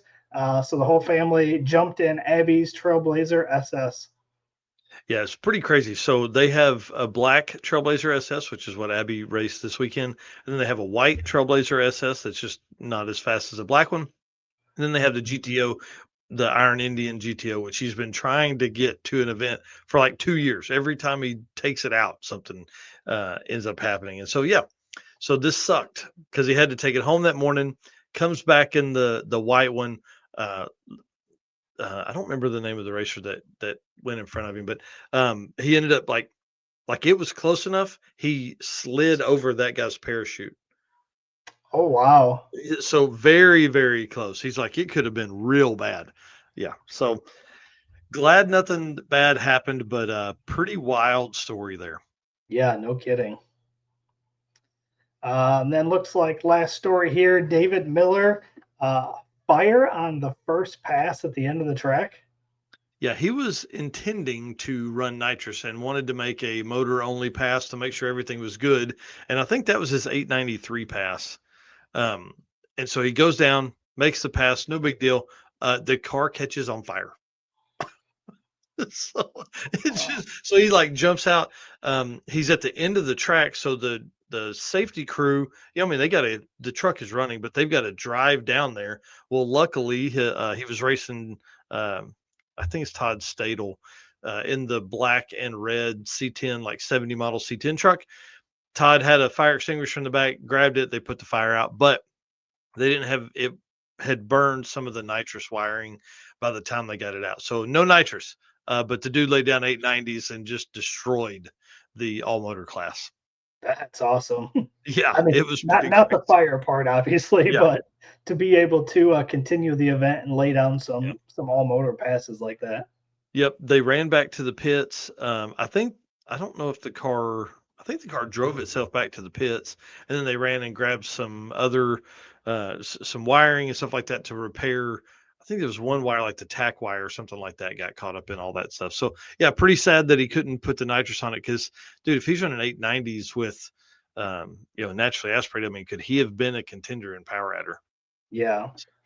Well, this wasn't in part of your notes, but I just added this.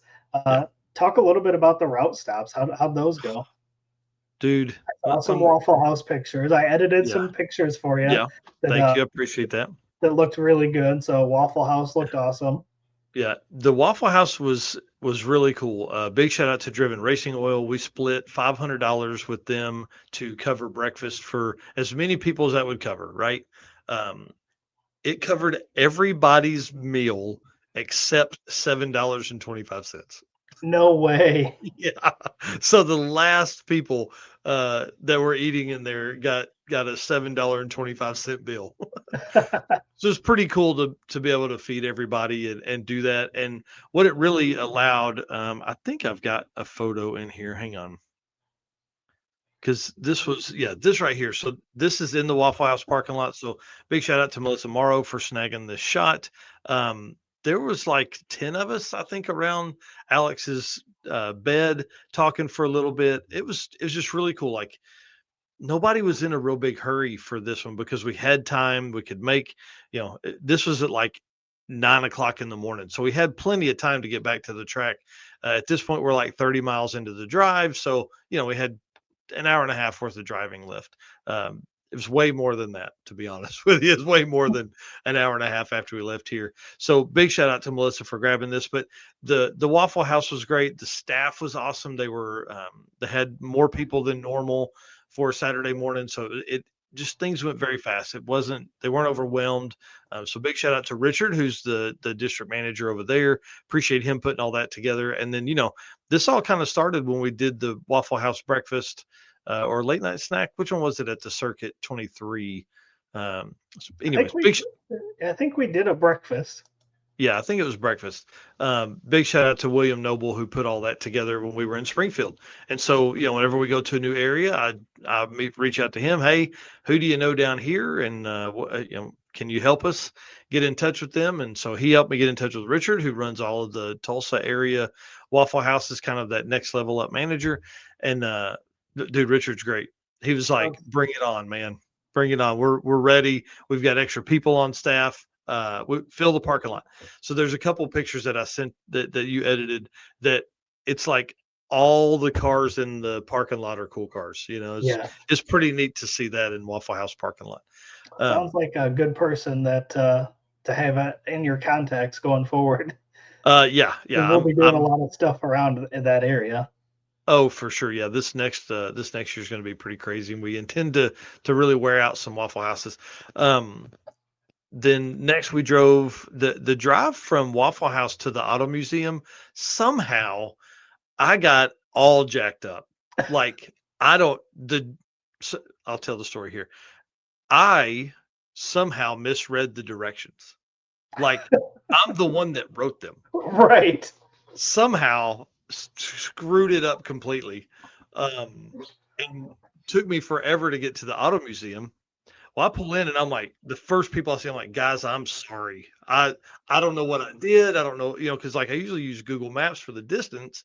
I think about where I want to go, but then I use it like, turn right, drive 6.3 miles. Well, they're like, what do you mean? I was like, I don't know what I did. I had to put it into my Google Maps so I could get to the Auto Museum. They're like, dude, I didn't have any problems. I'm like, oh, I'm like an idiot. So like 3 or 4 more people pull in after that. I'm still telling this story. These people walk up. I'm like, man, did you guys have any problem? They're like, no. What the hell? I'm an idiot. So you can't follow your own directions is what you're saying. Yeah. Somehow I had missed a turn or something, and it just completely threw off everything I had. Or I think I went like 6.5 miles or so. It was just enough to be wrong. And then when it was wrong, I completely destroyed it after that. So it was pretty wild. But that was the Auto Museum. It was really cool. They actually had 2 cars from Chip Foose in there, like the Imposter. I don't know if you remember that car. It's a 66 or 7 Impala that's had every panel on it touched, but it's like a $2.5 million car at this place that has 34 cars. Like, I think what happened is somebody had a pretty cool collection and they're like, we need insurance and a good place to store these. Why don't we open an auto museum? Hey, I'm in. Is that so you're telling me that's what I need to do? I don't need to be looking for a shop. I need to look for a place that I can make an auto museum. Yes. Yeah. But tons of really cool memorabilia. There was like a hand-built little like speedster racer kind of deal. A lot of really cool parts and pieces just around there that were donated from different people and all that kind of stuff. So I think it just was, I want to be an old dude that has an auto museum. You know what I mean? Yeah, kind of like the one in Galena, Kansas. Like that's he has the ultimate. Like put a little auto museum on the side of that, and like you got it made right there. And that was the feeling we got. Like the Hot Rod Hangout and the Gearhead Curios it was like those kind of places, but with 35 cars. So it really had a good mix of a ton of stuff. Like there was some 50s, 60s, 30s, 40s cars in there. There's some late model stuff, motorcycles. It was pretty cool. But I got to talk to Brody Powell and I can't remember her name. Why am I bad with names today? But got to they were from Australia originally and live here now. and it was really cool to see it. Like they had a big map in the back of the auto museum that you put pins in where you're from, all that. And, there was a pin in the exact city where they came from, where they had lived. There was a pin there, and like they weren't on the coast; they were like inner Australia, and so they were like, "I wonder who that was." They're like, "I Right. bet we can ask around and find out." Yeah. So it's just crazy when you think about like this auto museum is like, I mean, it's literally 34 cars. Like it's Yeah. not some big crazy deal, and 1,000 cars or anything. And somebody from an area in Australia ended up right there sometime in history. So it's pretty cool, and it just makes you wonder how many people are going to be visiting that place in 2026. Yeah. Well, we got about 15 minutes left. We got 2 questions that we're going to answer in the comments here, but Yep. your last note here says that there is going to be a short circuit in 2026, which you've already said, and you're working on dates for that. So as soon as we have those, we can start discussing that a little more. Yeah, it's definitely happening. And I think we're probably going to limit it to 100 cars, to be honest with you. I don't want this to be some 200 or 300 car deal. That's what the circuit is for. I want this, Brandon Parker said it best, like have it be the end of the year party, have it be the end of the year fun, laid back, relaxing event. I think I'm going to keep the format too. I think we'll go Friday night in a test and tune style, and then Saturday would be open, obviously the same way Friday night is. But if we can work in with the bracket race, I'm not opposed to that. Like it went really well. It really came together a lot better than I thought it would. I was really nervous about how the bracket racers would accept it, but I think they really dug it too. I think it brought a lot more fans in. I think it gave people a lot of opportunity. What's Tom asking there? Will the short circuit be before the circuit? Nope. It will be an end of the year deal. It will be late October, early November, something like that. Trying to dodge a little bit of weather. We had talked about doing something a little more south. But when you start looking at wanting to have quarter-mile times and things like that, you really are limited to like Texas Motorplex. And dude, I don't know. Yeah. Don't got the money for that one. That's a big one, Yeah. and it's way away. Yeah. I don't know. We may look at Oklahoma City. Amarillo's too far. But there's a lot of 8th mile stuff. We may look at those too. I don't know. Yeah. Well, the good news is that time of year will 9 times out of 10 work for me. This year just happened to be, I was in a 7-week training at work that I couldn't miss. Obviously not something that happens all the time. So next year should be able to make it. And we got a little more time this time to plan it. Yeah, definitely. Alex Arquette saying start the year with the short circuit and end it with one. That will kind of be how we do next year with the Dragon or the Street and Strip Series event, that single day being on April 12th. So we can probably work forward of that a little bit and do some fun stuff. So yeah, bring it on, Tom. I'm ready to see you guys race more. I know he's been working on that Caprice a bunch and all of his videos. Lucky 8 Performance on YouTube if you guys are looking for some fun follows there. All right, what's the other question? We got 2 of them here. Brian here saying time for an all truck Dragon Drive. Hey, I'm in. Let's go. We were talking about fast only cars the other day. You and I've talked about at length a slow car only event. That ruffled some feathers earlier in the year. The fast car only thing I think did as well. That wasn't my intention. I was really just asking, hey, do you think this is cool? Which I think it would be cool. So yeah, I don't know. You want to put together one? Let's go, Brian. I'm in. And then the T German one here, whose rule book is the Dragon Drive groups using as a universal rule guideline? This is a tough question to answer. So the rule book that runs the most, that is used the most, is probably Drag Week / Sick Events, just because it probably hosts more racers, right?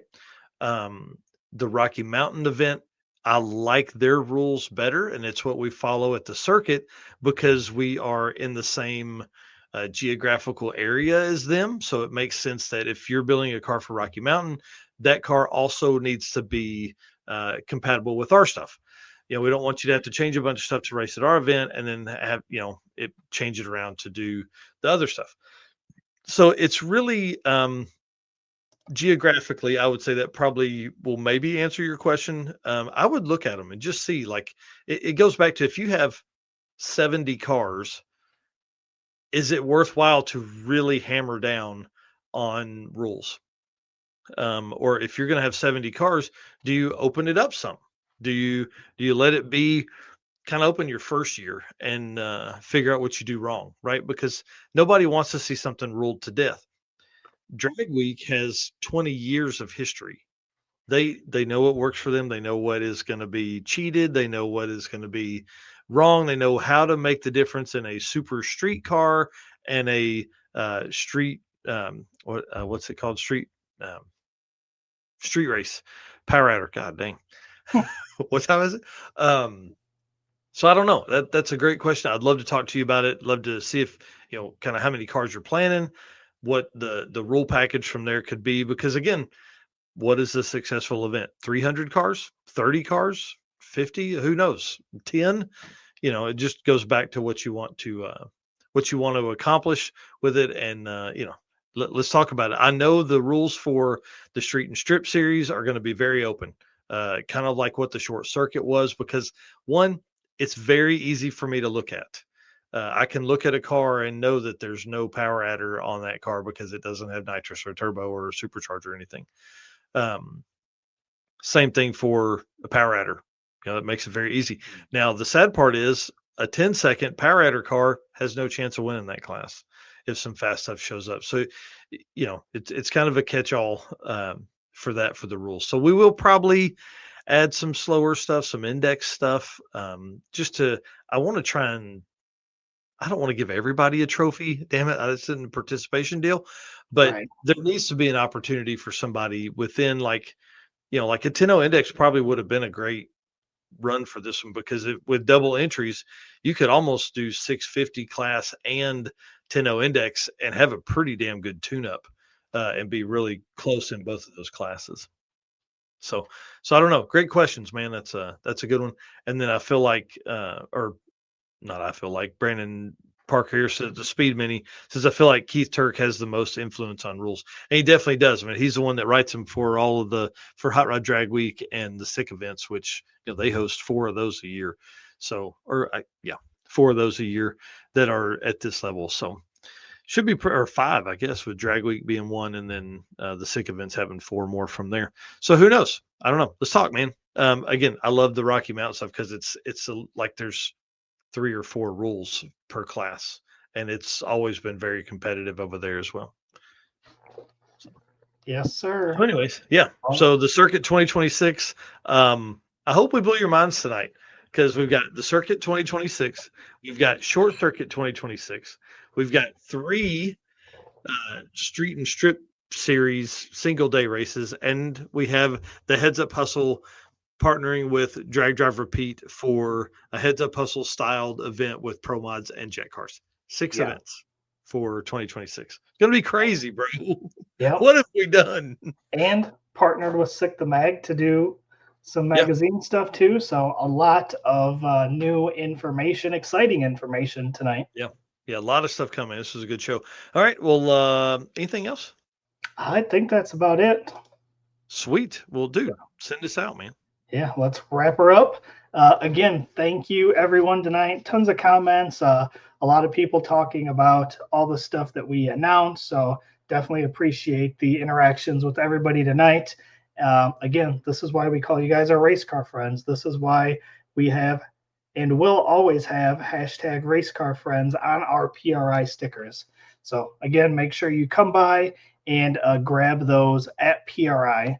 And again, sponsors, we've got affiliate links, we've got discount codes. If you need anything from us to get you in contact with any of these people, please let us know. We'd be more than happy to get you connected to the right person to get you the things that you need. So again, thank you to Summit Racing Equipment, Deechworks, Molly Motorsports, Driven Racing Oil, Howard's Cam, J-Wire Solution, AFCO Racing Products, Performer Built Transmission, Car Chains 3D, Power Tube TV, WAF Racing, Sweet Patina, and Racing Junk. Oh, for sure. And to answer Rodney Reeves here, Is Heads Up Hustle going to be at Tulsa? Nope. It is at US 131 in Martin, Michigan, September 11th and 12th. And then Alex Arquette, love you, buddy. Talk to you soon. We'll talk about some 2026 stuff. So, all right, guys, we'll see you sometime this weekend. Probably not Saturday because I have a cheer competition I have to drive a whole carload of people to. So, it's going to be a blast. We will see you when we see you. How about that? How about that? Sweet.